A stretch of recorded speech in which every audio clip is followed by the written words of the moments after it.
This interview is part of a series conducted by MIUC, the only UK-accredited university in Marbella, established in 2012. Since it was founded, MIUC has graduated hundreds of students who have successfully launched their careers around the world. Through this series, MIUC aims to engage with top industry leaders in Marbella to gain their insights on living and succeeding in Marbella. The inspiration for these initiatives comes from the numerous inquiries we receive daily from students seeking real-life cases and examples of successful businesses in the region they aspire to live and prosper in. An international firm with over 40 years of experience and offering different way of understanding legal, tax, business, and audit, with over 8,000 professionals in 300 offices in 100 countries. Today we are welcoming one of the manager partners of UK-accredited Co., Bernard Fay. Welcome, Bernard. Thank you. Hi, Martin. Thank you very much. How are you doing? Very well, thank you. Right. Good day today. Yeah, nice absolutely. And Always sunny. in Marbella. That's right.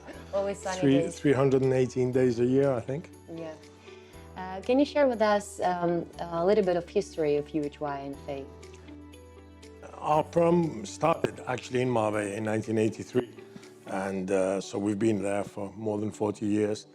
It started with the ambition of being a multidisciplinary firm, and that's what we've become. We've developed the concept of one-stop shop, where in the same place you can get all the services that you need in the professional services sector.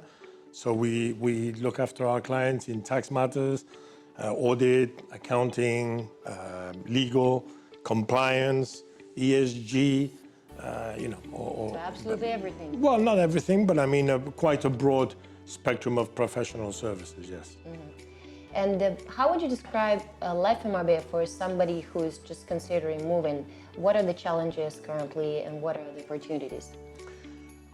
If you're thinking of moving to Marbella to live on a permanent basis, well, I think the first thing you need to think is why are you moving to Marbella? Are you moving to Marbella because you want to live here? Are you moving to Marbella because you've got your children that want to live here? I think you need to take into account that if you move to Spain, you need to become a tax resident in Spain. So it's advisable to do some pre-immigration tax planning. Consider what your situation is before coming to Spain, and particularly foreign people that come from different jurisdictions. Sometimes they might have setups that are not optimal for when they become residents in Spain. So those are kind of considerations you need to take into account. And how UK can help with that when you move in a relocated? Well, I mean, non-EU resident. We do that all the time, even with EU residents. I mean, the first thing when a client decides to consider Spain as an option, normally we carry out like a brief review of their affairs, and we try to advise them how it would affect them to do things in a way or another, and basically the tax consequences of moving to Spain. And Spain is a very sophisticated country, and it has a sophisticated tax regime. So you just have to get the right advice to come in and become a resident in an optimal manner. That's it. And what do you think was the latest trend in Marbella? How has it changed recently? Is it true that Marbella is really developing, or it's just everyone is hyped about Marbella? Well, I think there are a lot of evidences that it's not something that's a hype. I think it's a permanent development. I've seen it change over the last 40 years. You can imagine the level of change has been tremendous. But you can see it when you see, for example, the university hospital developing and growing all the time. That's a clear indication that the growth of the area is a permanent growth. It's not a hype. It's not something it's not a peak. So I think for sure it's developing. I mean, in the year 2024, I think the Malaga airport has exceeded 23 million passengers. Yeah, it's crazy. It's incredible. I mean, they're already considering that it's going to need another extension. and this was not thought so only 10 years ago, you know. So it's, yeah, for sure it's developing, for sure. That's great for all of us, definitely. Yeah, it's great for all of us. And it also has some challenges, you know, because people on not too high income find it challenging, because with the amount of investment inward investment into Marbella, it's also becoming a challenge for some people to find the ability to buy a house or to rent. So there are some challenges that the politicians need to deal with also, you know. But it's not only in Marbella, it's everywhere. In a country like Spain, which is considered a secure investment nowadays for everybody. So there's a lot of interest, and you can see it. The development is tremendous. It's not the same development that we used to have in the 80s, for example. It's a different kind of an investor that comes. It's more long-term. People want to live here. You know, the weather, the quality of life, Mediterranean style, the food, healthcare, both private and public. It's excellent. So why not move to Marbella? It's a bit what's happened in the US with the north and you know, from the migration from the northern states to, you know, Miami or Florida. So that's what's and happening. talking about challenges, what would you comment on the recent changes on the golden visa? Do you think it's going to change the market, or it's going to affect the real estate, or maybe legal somehow? Well, I think canceling the golden visa, I don't agree with the decision to cancel the golden visa. I think it's highly politically driven. I don't think canceling the golden visa is really going to change the situation of helping people to have access to properties. That's the thesis behind canceling the golden visa, is that. But I don't think it's going to have such an impact, because I don't think the driver to buy property in Spain is getting a visa. I think it's convenient, but I don't think it's the driver for the decision to buy a house or to come and live here. I don't think it's the golden visa. So I don't think it's going to have such an impact. And when it comes to setting up a business, our students and parents, they're often asking, where do I start? And is it easy to set up a new company, and what are the corporate taxes?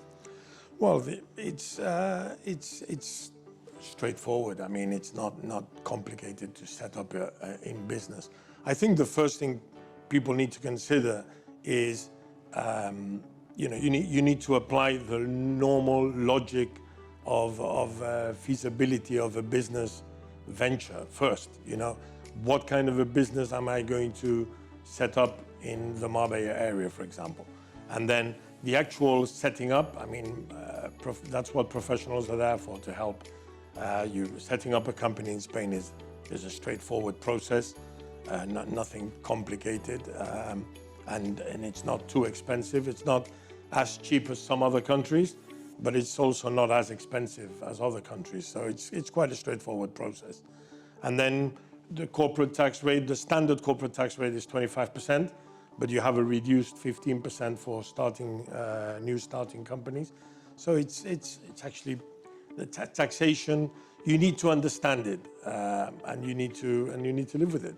It's part of what all modern countries have. You know, a normal tax system.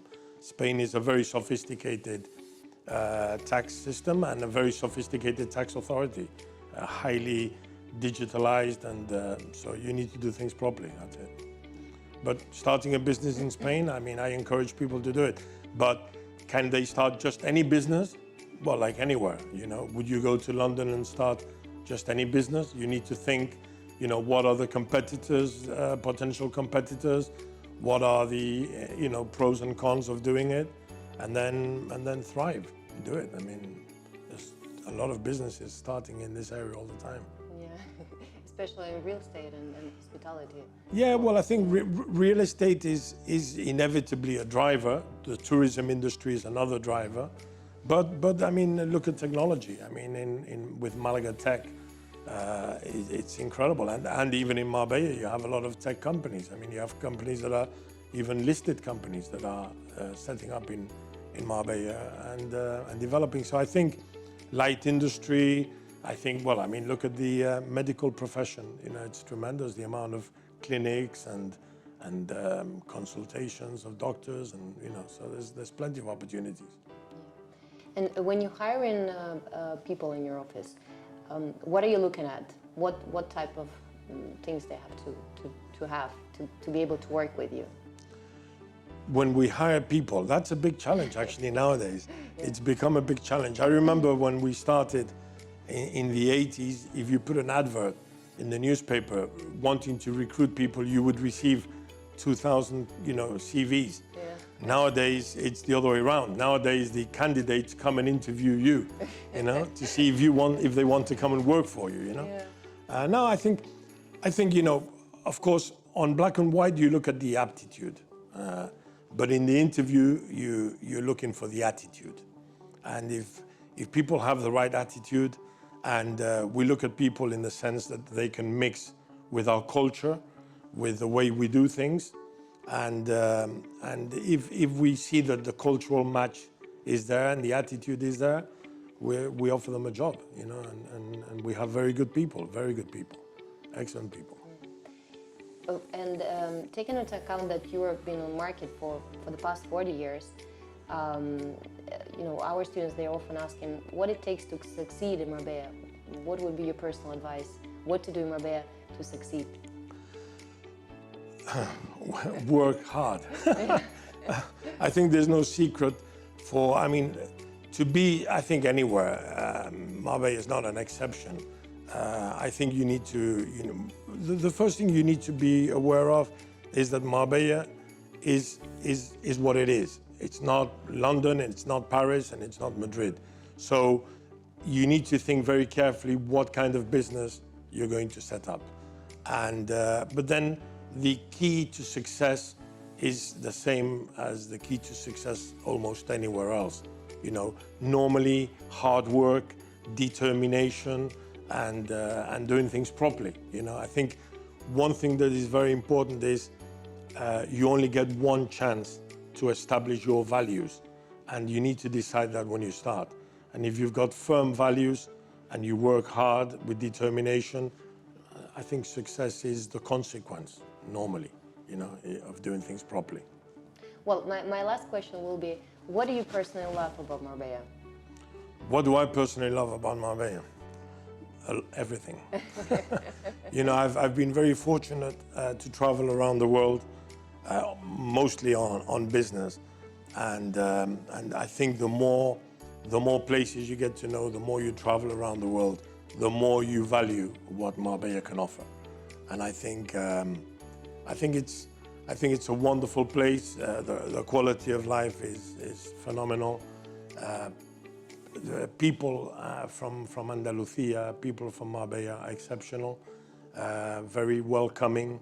It's not easy to think of a small town that's developed the way it's developed to what it is today, a leading international brand. You could expect people maybe not to be so hospitable, and they are, and it's incredible. I mean, everybody that comes to live in Marbella, whether they're Spanish, whether they're from all over the world, nobody considers them a foreigner. Everybody considers them from Marbella. I think that's exceptional. I think that's exceptional. We are very lucky, I think, to be able to live here. Yeah, absolutely. I mean, it's. I think it's a wonderful place, and I think a lot of people like the idea of coming over and getting to know the place. And you know, sometimes you get a bit of adverse publicity, but I think it's I think it's mistaken. I think people should come and get to know Marbella if they want to really have an opinion on the city and the area. It's right. Fantastic. Okay, Bernard, it was really a pleasure having you here today. My pleasure to come and join you. And we're looking forward to seeing you very soon again. Thank you very much. Thank you. Bye-bye.